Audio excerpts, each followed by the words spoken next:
아침 목상에 오신 여러분들을 환영하고 축복합니다. 하나님께서 새로운 날을 허락하셨는데요. 새로운 날을 걸맞는 새로운 은혜로 오늘 하루 우리 인생을 지킬 줄 믿습니다. 오늘은 낙심하지 말라라는 제목을 가지고 빌립보서 1장 20절부터 21절까지 말씀을 함께 나눠보도록 하겠습니다. 우리 20절부터 21절까지 말씀 같이 한번 읽어볼까요? 나의 간절한 기대와 소망을 따라 아무 일에든지 부끄러워하지 아니하고 지금도 전과 같이 온전히 담대하여 살든지 죽든지 내 몸에서 그리스도가 존귀하게 되게 하려 하나니 이는 내게 사는 것이 그리스도니 죽는 것도 유익함이라. 예, 오늘 본문에 보면 이런 표현이 있죠. 아무 일에든지 부끄러워하지 아니하고 부끄러워하지 않겠다라고 이야기합니다. 그런데 이 부끄러워하다는 우리가 통상적으로 알고 있는 부끄러움이 아니라 낙심하다는 의미예요. 낙심하다. 그래서 나는 낙심하지 않겠다라고 이야기하는 거예요. 근데 이 낙심하다는 단어는 그 당시에 군대 용어로도 많이 쓰였어요. 로마인들은 많은 전복 전쟁을 했기 때문에 전투를 많이 했습니다. 전투를 할 때 로마의 군인들은 무엇을 갖고 다니냐면 방패를 갖고 다녀요, 방패를. 그래서 이 방패는 굉장히 큰 긴 방패도 있고 또 손방패, 작은 방패도 있어요. 그 전쟁을 하다 보면 어떻게 돼요? 지치고 힘들죠. 그러면 이 방패가 어떻게 돼요? 자연스럽게 내려갑니다. 이 낙심하다라는 것은 이 방패가 내려간 상태를 의미해요. 여러분 전쟁 중에 방패가 내려가면 어떻게 돼요? 내려가서는 안 되죠. 정말 그게 내려가는 순간 죽는 거예요. 마찬가지로 낙심이란 거 그런 거란 거예요. 우리가 정말 낙심하는 순간 뭐 하는 거예요? 우린 쓰러질 수밖에 없고 질 수밖에 없고 패배할 수밖에 없고 넘어질 수밖에 없어요. 그래서 우리가 낙심하지 않도록 주의해야 됩니다. 그런데 바울은 자기는 아무 일이든지 다르게 말하면 어떤 상황, 어떤 순간, 어떤 일을 당해도 낙심하지 않는다는 거예요. 그렇다면 바울이 이렇게 낙심하지 않을 수 있는 근거는 무엇일까요? 앞에 보면 이렇게 돼 있어요. 나의 간절한 기대와 소망을 따라 낙심하지 않는다. 다르게 말하면 바울은 무엇 때문에 낙심하지 않는 거예요? 소망 때문에, 기대 때문에 낙심하지 않는 거예요. 그렇다면 이 바울이 가졌던 기대와 소망은 무엇일까요? 뒤에 보면 이렇게 돼 있어요. 지금도 전같이 온전히 담대하여 살든지 죽든지 내 몸속에 그리스도가 존귀하게 되려 하나니. 살든지 죽든지 내 몸속에 뭐라고요? 그리스도가 존귀하게 되게 하려 하나니. 바울은 확신이 있었어요. 어떤 확신이 있었냐면 지금 바울이 감옥에 갇힌 상태잖아요. 지금 죽을지 살지 몰라요. 근데 바울은 그런 생각을 한 거예요. 만약 내가 이곳에서 죽을 수도 있어요. 죽을 수도 있어도 그것도 하나님께 영광이 된다는 거예요. 순교의 영광을 차지하는 거잖아요. 여러분 생각해 보십시오. 정말 하나님께서 어떤 사람을 정말 귀히 여기겠어요. 정말 하나님 나라를 위해서 정말 평생을 헌신하고 마지막에 정말 순교까지 한 사람은 얼마나 기뻐 받으시겠어요. 이게 얼마나 하나님 앞에 큰 영광이 되겠냐는 거예요. 뿐만 아니라 죽든지 죽어도 내가 정말 순교자의 영광을 누리니까 영광이 되는 거고 살면 또 어떻게 돼요? 자기가 풀려났다고 가정해 보세요. 그럼 다른 많은 사람들이 도전을 받을 거 아니에요. 야, 우리가 바울을 위해서 기도했는데 우리가 함께 이렇게 했었는데 하나님께서 바울을 풀어주셨구나. 그래서 용기를 얻어서 내가 살게 되면 용기를 얻어서 나도 계속해서 복음을 전할 수 있고 내 주변의 사람들도 많은 도전을 받아서 정말 뭘 하게 되는 거예요? 복음을 전할 수 있게 된다는 거예요. 그래서 살아도 유익이고 뭐예요? 죽어도 유익인 거예요. 사실 지금 어려움에 처한 것은 누구예요? 자신이 아닌 거예요. 자신을 가둔 사람들이 정말 자신을 죽여도 하나님께 영광이 되고 나를 풀어주면 하나님께 또 그것도 영광이 되기 때문에 사나 죽으나 나는 뭐예요? 낙심하지 않는다는 거예요. 왜요? 결국엔 하나님께 영광을 되기 때문에. 우리도 이 땅을 살다 보면 아무 일이든지 정말 여러 가지 일들을 경험할 수 있죠. 힘든 일도 경험할 수도 있고 어려운 일도 경험할 수도 있고 고난과 고통을 경험할 수도 있습니다. 하지만 정말 이 고통과 고난을 경험하더라도 우리가 낙심할 이유가 없어요. 왜요? 정말 우리가 고난을 당했습니다. 고통을 당했습니다. 정말 그래서 기도합니다. 그럼 하나님께 그 문제를 해결해 주셨어요. 이것이 하나님 앞에 얼마나 영광이 되겠어요. 우리가 이것들을 가지고 하나님의 은혜와 하나님의 응답하심과 이걸 가지고 복음을 전할 수 있잖아요. 야야, 우리 하나님 얼마나 좋으신 분인 줄 알아? 정말 이렇게 내가 기도했는데 하나님께 이렇게 응답하셨어 라고 우리가 이야기할 수 있잖아요. 반대로 우리가 고난을 당합니다. 고난을 당하는데 하나님 응답하지 않아요. 그래도 그것이 영광이 되는 거예요. 우리가 정말 고난을 당하고 힘들고 어렵습니다. 그런데도 불구하고 믿음을 지키고 정말 하나님을 믿고 성실히 살아가 보세요. 그것이 또한 얼마나 큰 믿음의 증거가 되겠어요. 야, 저 사람은 정말 어떻게 저런 형편, 저런 상황, 저런 어려움 속에서도 저렇게 정말 하나님 잘 믿을 수 있을까? 저 사람 뭔가 있는 것 같아. 이렇게 생각하지 않겠습니까? 예전에 오카노 목사님께서 설교 때 예화로 드신 이야기예요. 오카노 목사님 이제 사랑학교 섬길 때 사랑학교 성도님 중에 한 분이 일본 주재원으로 나가서 일하는 경우가 있었어요. 그래서 일본 주재원으로 가서 그곳에서 정말 뭐 일도 하고 또 하나님도 섬기고 또 그곳에 가서 일본 사람들 전도하려고 노력을 했다고 그러죠. 그런데 일본 사람들은 좀 체면 문화가 있어요. 어떤 게 있냐면 일본 사람들 전도하죠. 그럼 예, 알겠습니다. 알겠습니다. 알겠습니다 해요. 알겠다고 그래요. 환히 웃으면서 반갑게 친절하게 대해줘요. 그런데 속으로는 뭐예요? 나중에 보면 안 와요. 예라고 앞에서 이야기하지만 상대방이 뭐 예의를 지키느라고 상대방 상처 입을까 봐 예라고 대답하지만 결국엔 안 온대. 그래서 복음을 전하려고 해도 정말 그 열매가 맺혀지지 않았어요. 그런데 그렇게 살아가는 어느 날 이 집사님 가정에 굉장히 큰 어려움이 닥칩니다. 일본 집에 보면 가끔 일본 마당에 정원이 있는 집이 있어요. 그 집사님 같은 경우에 그런 정원이 있는 집에 살고 있었는데 아주 갓 태어난 어린 아이가 아들이 있었는데 3살 난 아들이 있었는데 이 아들이 뭘 한 거예요? 이 정원에 빠진 거예요. 빠져서 구해내긴 했는데 이 빠져서 구해내는 과정 속에서 아이가 혼수 상태가 된 거예요.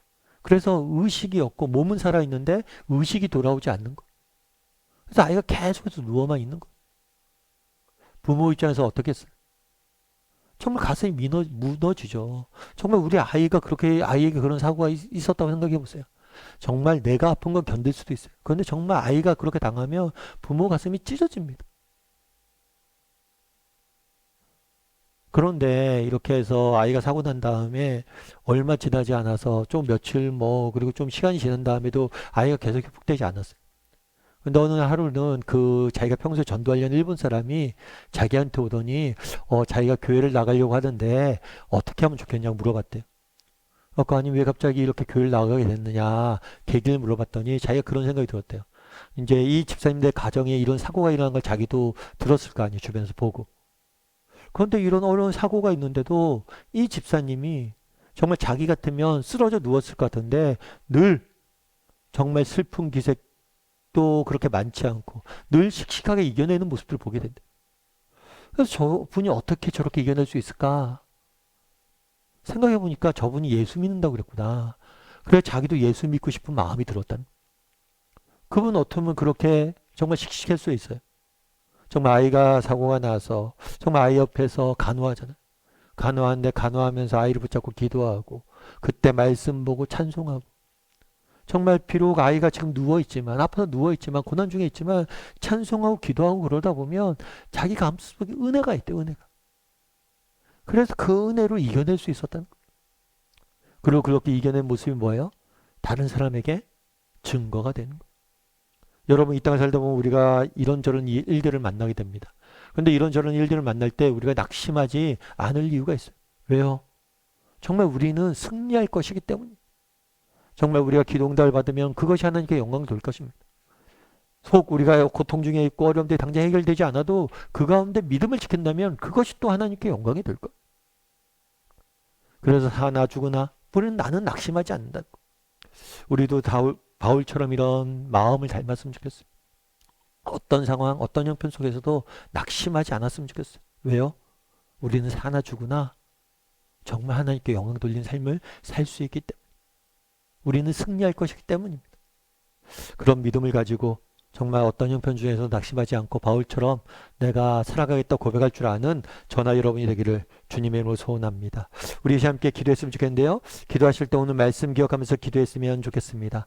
바울이 어떤 일이든지 내가 정말 부끄러워하지 아니한다 라고 이야기를 합니다. 어떤 일을 당하든지 내가 낙심하지 않는다 라고 이야기합니다. 우리도 바울과 같은 그런 믿음의 사람이 되게 해달라고. 정말 우리가 살아도 죽어도 하나님께 영광 돌 거예요. 영광 될 거예요. 정말 하나님의 은혜로 지금의 문제가 해결되고 하나님께 영광을 우리가 돌리게 될 것이고 비록 고난이 있지만 우리가 믿음을 지키면 또한 그것이 하나님께 영광을 돌리게 될 거예요. 우리는 어떤 형편에서든지 우리를 통해서 그리스도가 나타나게 될 거예요. 우리는 승리하게 될 거예요. 그런 믿음을 가지고 정말 하루하루 낙심하지 말고 살아가게 해달라고. 그래서 정말 날마다 하루 종일 세상 속에 살아가야 되는데 승리하는 삶을 살게 해달라고 이 시간 목소리로 같이 오늘 말씀 기억하면서 기도하도록 하겠습니다. 같이 기도하시겠습니다.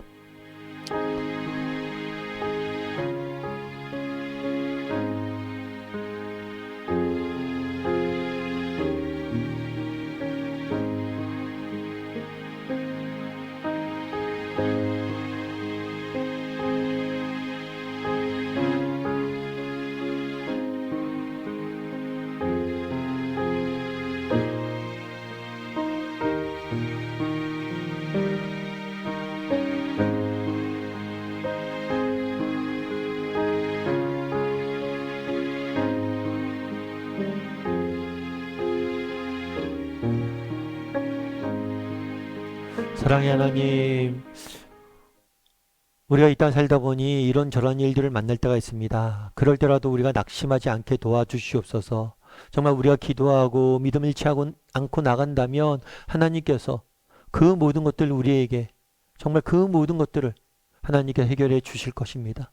정말 이를 통해서 우리 하나님이 얼마나 좋은 분이신지 우리는 세상에 증거하게 될 것입니다. 혹 하나님께서 우리의 문제들을 더디 해결해 주시고 더디 응답해 주신다 할지라도 정말 그 가운데서 우리가 믿음을 지키고 그 가운데서 정말 담대히 나아가면 그것이 또한 하나님을 증거하는 일들이 될 것입니다.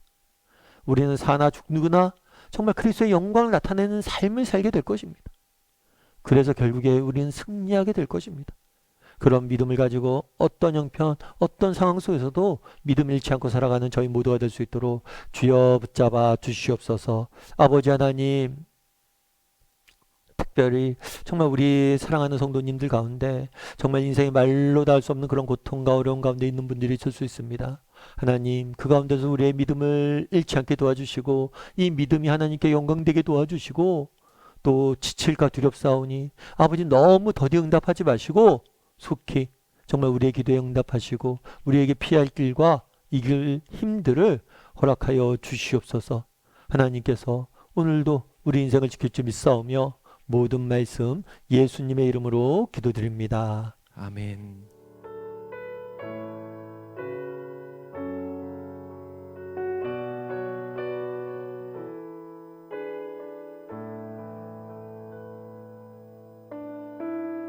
나의 영혼이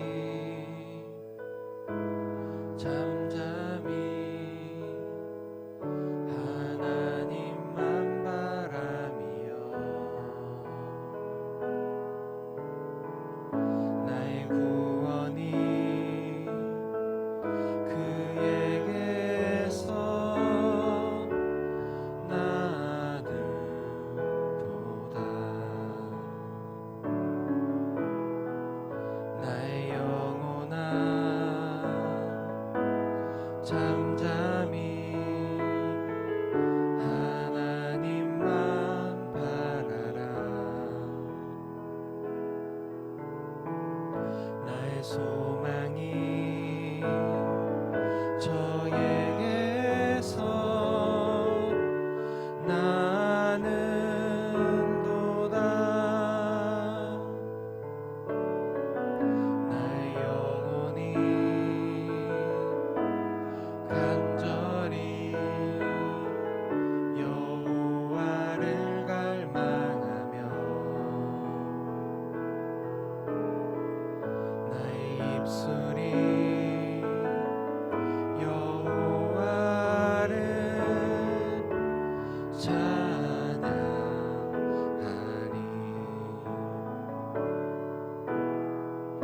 나의 영혼이